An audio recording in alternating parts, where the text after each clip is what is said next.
I just want to say, y'all, if the video changes like different locations and angles throughout the video, please ignore that. The camera just keeps falling. My phone keeps falling. Hi everybody, welcome back to my channel. My name is Sage Christine. This is the third video of the romantic lessons I've learned. The main topic of this video is just to talk about like walking away. So the first topic is dating before knowing yourself. Before you get into a relationship, or even after you've already been in a relationship, I would say and empathize so much self-discovery, getting to know who you are as a person, your interests, your dislikes and likes, your boundaries. Simple to like what type of food you like to eat, what type of shows you like to watch. Doing things for you and what makes you happy. Before getting into a relationship, you need to have a good sense of self and who you are, so nobody can come in and thinking they could tell you who to be and what to be, because you already know yourself. Getting to know yourself is as well knowing your triggers, your needs, and your boundaries. Let's say that you have an abandonment wound, and because you are aware of this wound or trigger, you know to avoid romantic interests that are like hot and cold, because they're going to trigger that abandonment wound for you. The more you know yourself, who you are as a person, choose who to entertain and who not to entertain.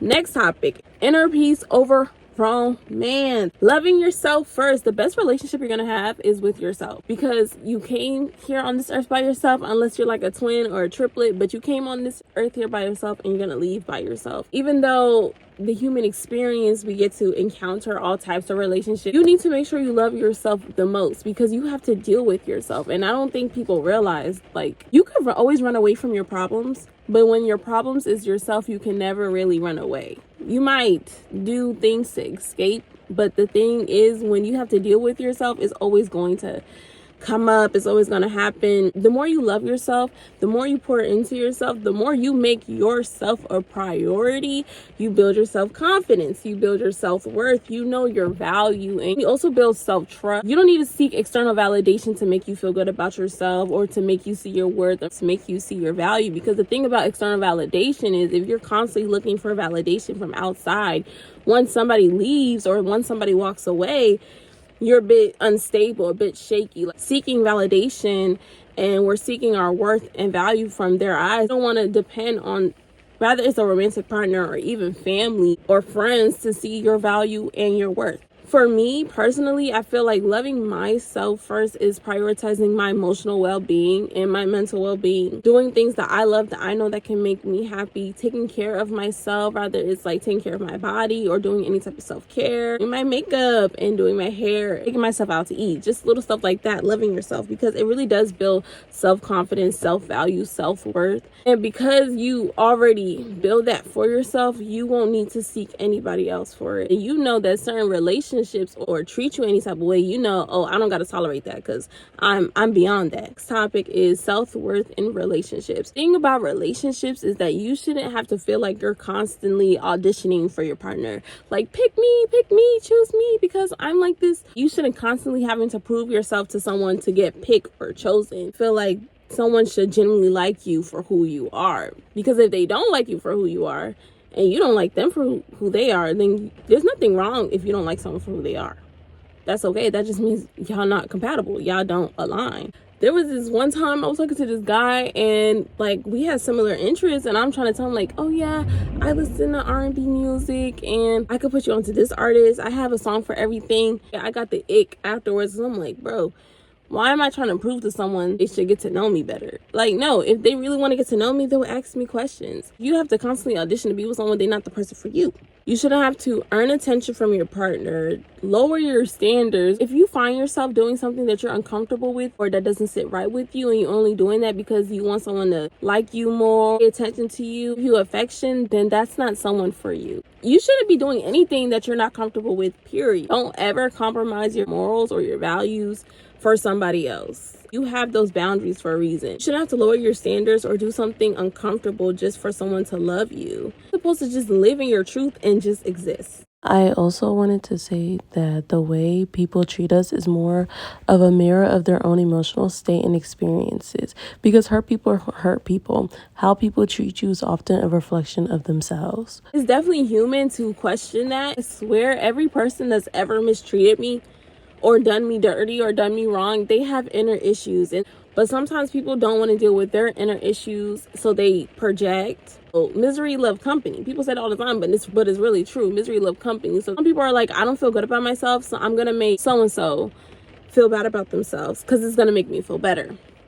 Right? And sometimes when people do things to us, do not take it personally.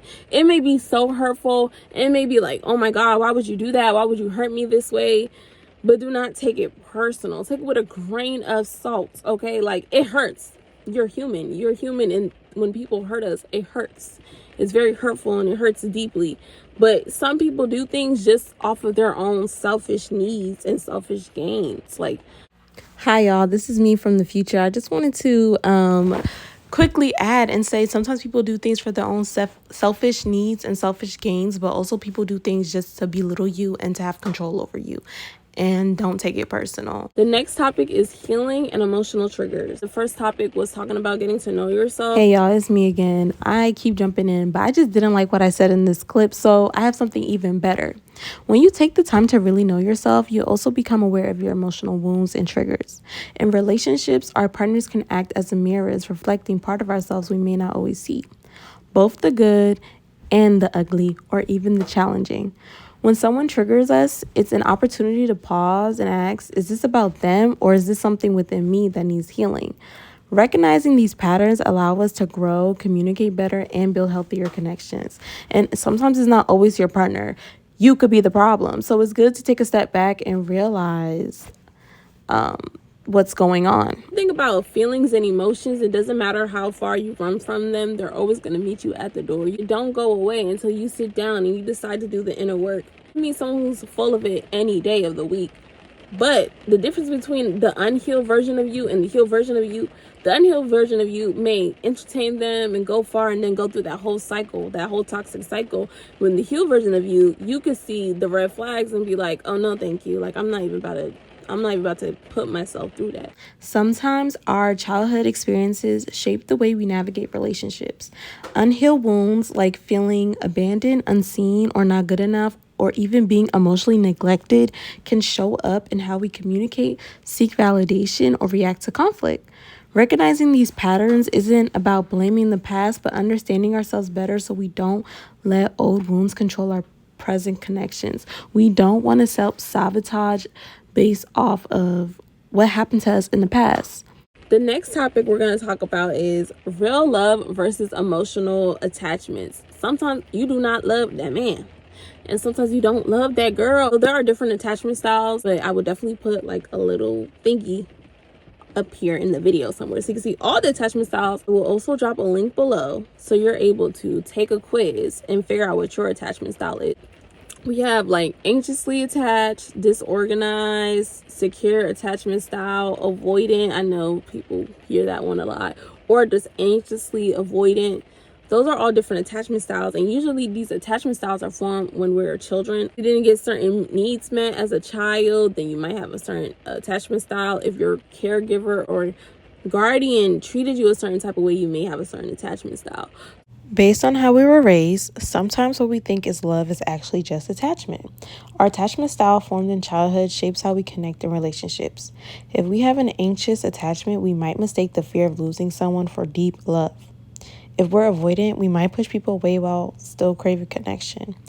Understanding this helps us recognize whether we're truly in love or just clinging to familiar patterns that we've experienced in childhood. Real love is stability, it's calm, it's peace. You're not constantly on an emotional roller coaster. When you love someone, you could just be yourself, and that's okay with no judgment. You're just attached to someone, it feels like you're anxious. Relationship is constantly up in the air. You don't know if they mess with you today or bad tomorrow. You guys have constantly highs and lows. You might even have an emotional dependence. Like, this person can literally be treating you like sugar honey iced tea because you think you love them. You're gonna stay through with it, and that's not the case. You're just attached to them. You're just attached because they're probably showing you attention. You're just attached because they're showing you just the right amount of affection for you to stay. You may allow certain behavior just because you want them to stay around, even if you know it's harming you or is harmful to you, to your emotional well-being and mental health. With the next topic is letting go with grace. And the reason why I say that, honestly, y'all, I love breaking up. I love breaking up. I love ending a situation that no longer served me. I really genuinely do. And I feel like a lot of people should feel like that. I really do. Like, there's nothing wrong with being single. And I feel like sometimes I feel like people think being single is being rejected. People think if they're single, something is utterly wrong with them. Nobody wants to be with them. And that is not the case. There's nothing wrong with being single. Being single is not rejection. Like, nobody wants to be with you. That is not the case. Because if you genuinely think like being single is a bad thing, you're going to find yourself in situations that are either harmful or below you, or you're gonna settle. There's nothing wrong with being single. I love the freedom that comes with it. And when I say I like the freedom, I mean, so like, oh my God, I get to care about myself. I get to focus on myself. I get to love on myself. I get to do whatever I want to do that makes me happy. I also want to say being single is just a period of time for me of self-discovery and getting to know myself as a person, and also pouring into my friends, my family, and most importantly, pouring back into my cup first. And I don't know, I just feel like there's just certain walks of life that you just need to experience by yourself and alone. And there's nothing wrong with that, because you can get in a relationship and you never know if that's your last time being single. So just enjoy that season of your time. But there's also nothing wrong with no longer wanting to be single and wanting to be in a fulfilling, loving, healthy connection as well.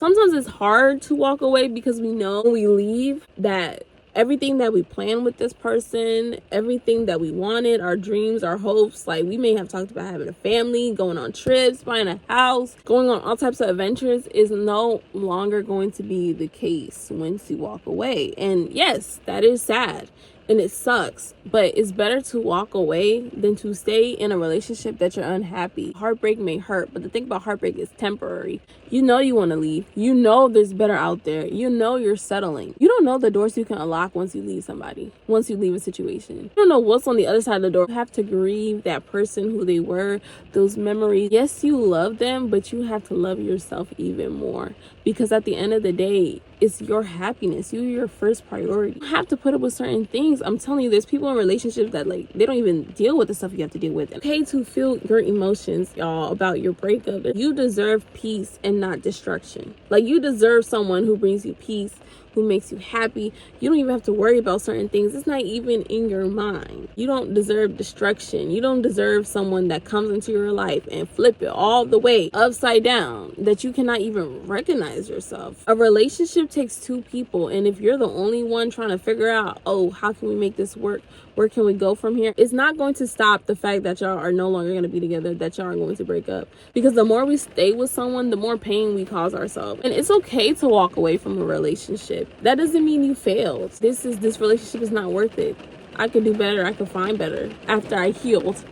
Because once you walk away, I would love to sit and reflect on your relationship. So I guess I'm just going to end the video here, y'all. Thank you so much for watching my video. This is the last video in the basic lessons that I've learned so far. Maybe in like 5 years from now, I'll update this. This is the first one you're watching. I will link below the first and the second video. And comment as well any romantic lessons that you've learned, anything that you would like to say from any of the topics that I brought up. But thank you guys so much for watching. I really appreciate it. Don't forget to like and subscribe, and I will see you in the next video. Thank you so much, y'all. Bye.